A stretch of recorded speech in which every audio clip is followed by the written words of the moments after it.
السلام علیکم ورحمۃ اللہ وبرکاتہ۔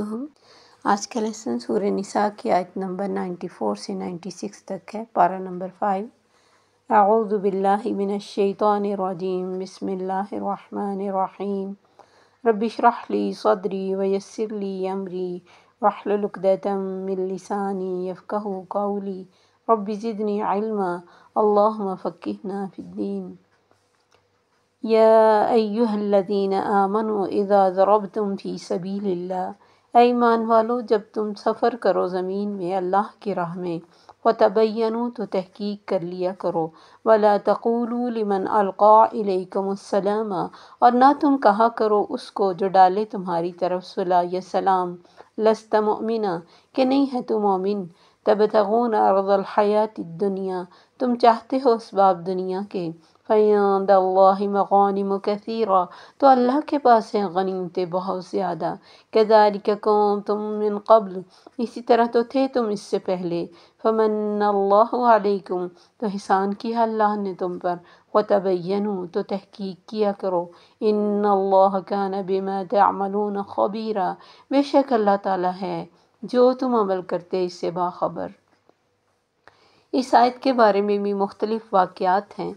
ایک مشہور واقعہ ہے کہ نبی صلی اللہ علیہ وسلم نے ایک چھوٹا دستہ کہیں بھیجا تھا مہم کے لیے، تو وہاں ان لوگوں کو اس کے دوران ایک شخص پہ قابو پا لیا جس میں حضرت اسامہ نے اور ان کے ساتھ کچھ اور ایک دو شخص تھے۔ اس نے عین جب ان پہ قابو پا لیا بالکل مارنے پہ آ گئے تو اس نے کلمہ پڑھ لیا۔ وہ دوسرے صحابی تو ہٹ گئے، حضرت اسامہ نے ان کو مار ڈالا۔ اب یہ نبی صلی اللہ علیہ وسلم کے پاس بات پہنچی تو آپ نے فرمایا اسامہ تم نے اسے کیوں مار ڈالا جبکہ اس نے کلمہ پڑھ لیا تھا؟ کہا اللہ کے نبی اس نے اپنی جان بچانے کے لیے کلمہ پڑھا تھا۔ آپ نے فرمایا تم نے اس کا دل چیر کے دیکھا تھا؟ کیا ہوگا قیامت کے دن جب وہ کلمہ پڑھتے ہوئے آئے گا اور تم نے اسے مارا ہوگا؟ آپ نے یہ اتنی دفعہ کہا کہ حضرت اسامہ کہتے میری یہ خواہش ہوئی کہ کاش میں آج مسلمان ہوا ہوتا تو میرے پچھلے سب گناہ معاف ہو جاتے۔ مزید ایک واقعہ ہے کہ نبی صلی اللہ علیہ وسلم نے ایک چھوٹا سا لشکر ازمم کی طرف بھیجا۔ جب یہ لشکر وہاں پہنچا تو ایک شخص جو اپنی سواری پر سامان کے سمیت آ رہا تھا اس نے پاس پہنچ کر سلام کیا۔ سب نے تو کچھ نہ کہا لیکن محکم بن جسامہ نے کچھ آپس کی پرانی دشمنی بھی تھی اس پر حملہ کیا اور اسے قتل کر دیا اور اس کا اسباب قبضے میں کر لیے۔ پھر نبی صلی اللہ علیہ وسلم کے پاس پہنچے، آپ سے یہ واقعہ بیان کیا گیا تو اس پر یہ آیت اتری۔ آپ نے عامر کے گھر والوں کو سمجھانے بجانے کی کوشش کی کہ یعنی اس سے غلطی ہو گئی ہے لیکن وہ نہیں مانے۔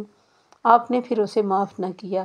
وہ اپنی چادریں اوڑھے ہوئے آئے اور نبی صلی اللہ علیہ وسلم کے سامنے بیٹھ گئے اس امید پر کہ نبی صلی اللہ علیہ وسلم ان کے لیے استغفار کریں گے، لیکن آپ نے فرمایا نہیں، اللہ تجھے نہ بخشے۔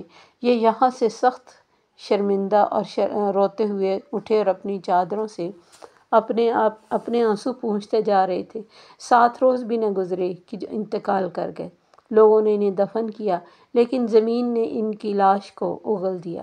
نبی صلی اللہ علیہ وسلم سے جب یہ ذکر ہوا آپ نے فرمایا تمہارے اس ساتھی سے نہایت ہی بدتر لوگوں کو زمین سنبھال لیتی ہے، یعنی اس سے بھی برے لوگوں کو سنبھال لیتی ہے، لیکن اللہ کا ارادہ یہ ہے کہ وہ تمہیں مسلمان کی حرمت دکھائے۔ یعنی یہ اتنا بڑا مجرم نہیں تھا، اس وقت غلطی سے قتل تو ہو گیا لیکن اللہ دکھانا چاہتا ہے کہ ایک مسلمان میری نظر میں اتنا عزت والا ہے کہ بلا وجہ اس کو قتل کر دے تو زمین بھی اسے قبول نہیں کرتی قاتل کو۔ تو ان کے لاش کو پہاڑ پر ڈال دیا گیا اور اوپر سے پتھر رکھ دیے گئے، اس پر یہ آیت نازل ہوئی۔ تو اس لیے اللہ نے فرمایا تم دنیا چاہتے ہو، دنیا کے اسباب کی خاطر تم نے کسی کو بھی مارنا ہے تو اللہ کے پاس بہت کچھ ہے تمہیں دینے کے لیے۔ ایسے ہی بیوقوف تو تم پہلے تھے، ایسے ہی چھوٹی چھوٹی باتوں پر قتل کرنے والے تو تم پہلے تھے، تو اب اللہ نے تم پر احسان کیا، تمہیں اسلام کی نعمت سے نوازا، اب تحقیق کے بغیر کوئی کام نہ کیا کرو، باقی جو بھی تم کرو گے اللہ اس سے باخبر ہے کہ تم کس نیت سے اور کیا اور کب کرتے ہو۔ لا يستوي القاعدون من المؤمنین غیر اولی الضرر، نہیں ہے برابر بیٹھے رہنے والے مومنوں میں سے اور تکلیف اٹھانے والے، والمجاہد غیر اولی الضرر، سوائے ان کے، یعنی ایکسیپشنل کیس ہے کہ جو تکلیف والے ہیں، جن کے کوئی ضرر ہے، والمجاہدون فی سبیل اللہ باموالہم وانفسہم، اور اللہ کی راہ میں اپنی مالوں اور جانوں سے جہاد کرنے والے۔ یعنی اس آیت کا مطلب ہے کہ جو مومنوں میں سے بیٹھے رہتے ہیں، آگے بڑھ کر دین کے لیے جد و جہد نہیں کرتے، اللہ کی راہ میں جہاد نہیں کرتے، اس کے کلمہ حق کو بلند کرنے کے لیے کوشش نہیں کرتے، بلکہ اپنے گھر بیٹھ کے صرف عبادت کرتے ہیں اور اللہ کی راہ میں اپنی جان نہیں لگاتے اور آسانی کا دین لے کے بیٹھے ہیں، سوائے ان کے جنہیں کوئی معذوری ہے۔ کیونکہ یہ آیت سن کر حضرت عبداللہ ابن مکتوم ٹینشن میں آ گیا کہ اللہ کے نبی میں بھی بیٹھا رہتا ہوں۔ آپ نے فرمایا تم ان میں نہیں ہو، اللہ کی طرف سے یہ آیت آ گئی غیر اولی الضرر۔ حالانکہ یہی صحابی اتنے بڑے جذبے والے تھے کہ جب ایک جہاد کے موقع پر نبی صلی اللہ علیہ وسلم کے پاس آئے کہ مجھے بھی لے کے جائیے، آپ نے فرمایا عبداللہ تم کیا کرو گے؟ کہا اللہ کے نبی جھنڈا پکڑ کے کھڑا رہوں گا۔ اتنے بڑے جذبے تھے ان کے۔ تو یہی جذبوں والے اور جو بیٹھے رہے، اللہ نے فرمایا یہ برابر نہیں ہو سکتے، ان کی جاننے اور مال جو اللہ کی راہ میں لگ رہے اور جو اپنے آپ کو آسانیوں میں اور سکون میں بٹھا کے بیٹھے ہیں، یہ برابر کس طرح ہو سکتے ہیں؟ فضل اللہ المجاہدین باموالہم وانفسہم، فضیلت دی ہے اللہ نے اپنی راہ میں مال اور جان سے جہاد کرنے والوں کو، علی القاعدین درجہ، بیٹھنے والوں پر ان کے درجات ہیں۔ عام حالات میں جب حکومت کی طرف سے اعلان نہ ہو کہ سب جنگ کے لیے نکلیں، یا اچانک اپنے ملک پہ حملہ ہو جائے اور ہر ایک کو نکلنا ضروری ہو، تو اس وقت اگر کوئی نہ نکلے تو سخت گناہ ہوتا ہے۔ جیسے جنگ تبوک میں نبی صلی اللہ علیہ وسلم نے عام اعلان کیا تھا جنگ کا، تو ہر ایک کا جانا بنتا تھا، پھر جو اپنی سستی کی وجہ سے صحابہ نہیں گئے تھے ان کو سزا ملی تھی، اور دوسرے جو نہیں گئے تھے وہ منافق نظر آ گئے تھے، کیونکہ آسانی کا دین تو ہر کوئی لینا چاہتا ہے۔ جبکہ اگر ہر کوئی آسانی کا ہی دین لے اور اپنے آپ نماز روزے کو ہی صرف دیکھتا رہے، صرف ریچولز کی ادائیگی کو کافی سمجھے، تو پھر دین کا کام تو آگے بڑھ ہی نہیں سکتا۔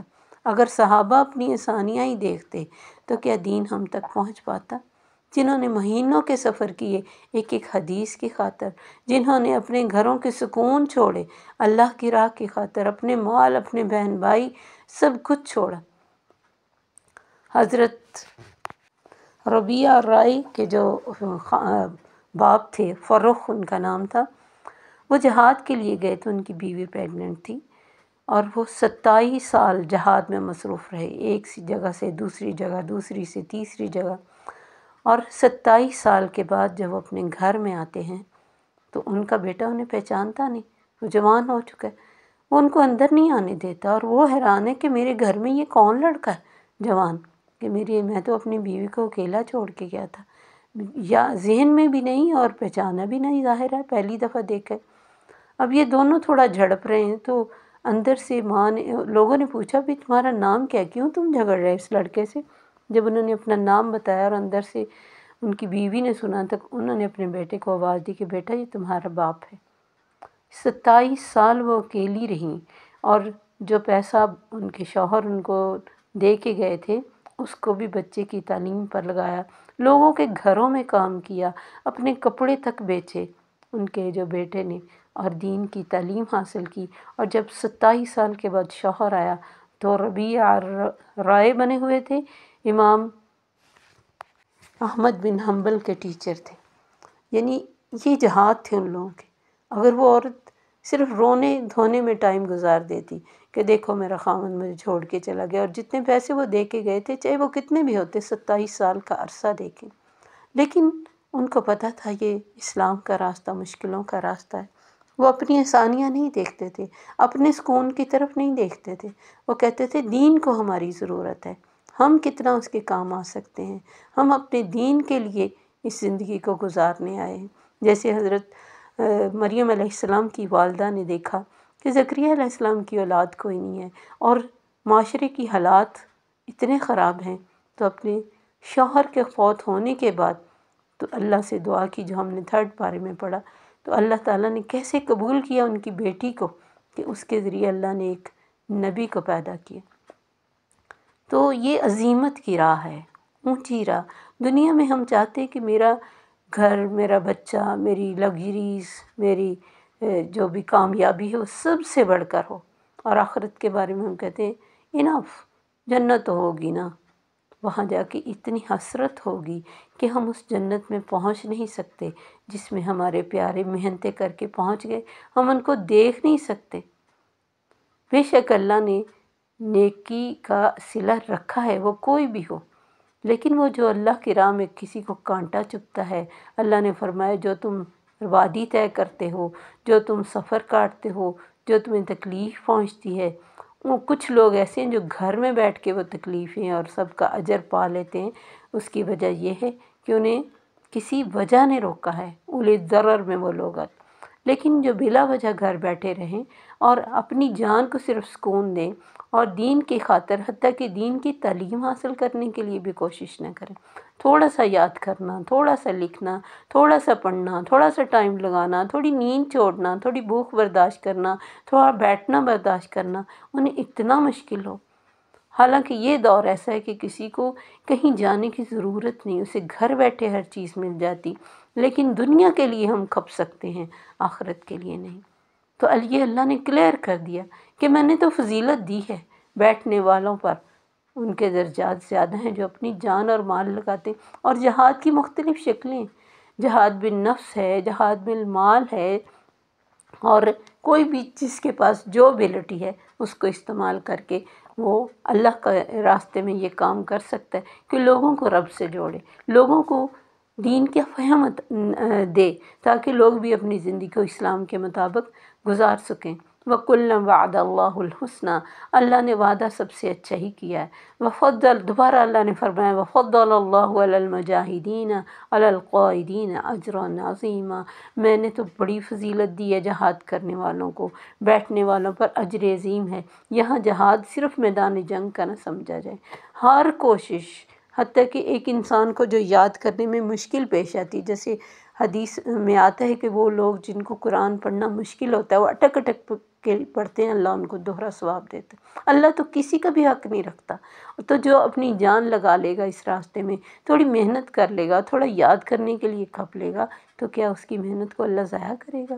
جنہوں نے کرنا ہوتا ہے نہ وہ اپنی عمر دیکھتے، نہ وہ اپنی حالات دیکھتے ہیں، نہ وہ اپنی مشکلیں دیکھتے ہیں، کیونکہ جب ہم قدم اٹھا لیتے، مشکلوں تو اللہ دور کرنے والا، مشکلوں کو تو اللہ دور کر دیتا ہے، اس کے لیے کیا مشکل؟ کوئی آئے تو سی اس کے راستے میں۔ درجات منہ ومغفرۃ ورحمہ، اس کی طرف سے درجات ہیں، اسی کی طرف سے بخشش ہے، اسی کی رحمت ہے، اور اللہ تو بہت بخشنے والا مہربان ہے۔ اگر جہاد کا پورے علاقے میں اعلان نہ کیا گیا ہو تو کچھ لوگ اس میں سے جائیں، تو یہ جو جنگ کا جہاد ہے وہ پھر فرض کفایہ، یعنی باقیوں کی طرف سے بھی ادا ہو جاتا ہے۔ لیکن بہرحال جو اسلام کے لیے کوشش ہے، جو اپنے لیے کہ اسلام سے پہلے خود کو انسان اللہ کی کتاب کی طرف لے کے آئے، اس کے ساتھ جڑے، اپنے اندر روشنی لے کے آئے، پھر اپنے آس پاس اپنے بچوں میں، اپنے گھر والوں میں وہ روشنی پھیلائے۔ سب سے پہلے تو اپنا چمکنا ضروری ہے، پھر ہم کسی کو روشنی دے سکیں گے۔ لیکن ہم آسانی کا دین چاہتے ہیں، تو پھر آسانی کا دین چاہنے والوں کو بہت کم ملتا ہے۔ جو محنتیں کرتے من جد وجد، جو کوشش کرتا ہے وہ پا لیتا ہے، اور یہی ہمارا دین ہمیں بتاتا ہے۔ اور ان لوگوں کی کوششیں ہماری عقل سے بیونڈ ہیں، جنہوں نے اس دین کے لیے دن رات ایک کیا اور کبھی بھی چین سے نہیں بیٹھے۔ اب دیکھیں نا، ہم نے اس دن آپ کو بتایا کہ حضرت خالد بن ولید، انہوں نے اپنی چارپائی پہ فوت ہوتے ہوئے کہا کہ میرے جسم کو دیکھو، کوئی ایسی جگہ نہیں جہاں تیر اور تلوار کا نشان نہیں، تو وہ کہاں جا کے لگے؟ میدان جنگ میں زندگیاں گزری، وہاں عورتیں بھی پورا حصہ لیتی تھیں، زخمیوں کو پانی پلاتی، ان کی مرہم پٹی کرتی، نبی صلی اللہ علیہ وسلم کے آس پاس آپ کی حفاظت کرتی، وہ بھی گھر بیٹھنے والی نہیں تھی۔ حضرت عائشہ رضی اللہ عنہ 18 ایئرس میں بیوہ ہو گئیں، 48 سال لوگوں کو دین کی تعلیم دیتی رہی۔ بڑے بڑے صحابہ آپ سے آ کے دین کی سمجھ بوجھ لیتے، حتیٰ کہ حکمت بھی بہت جانتی تھی۔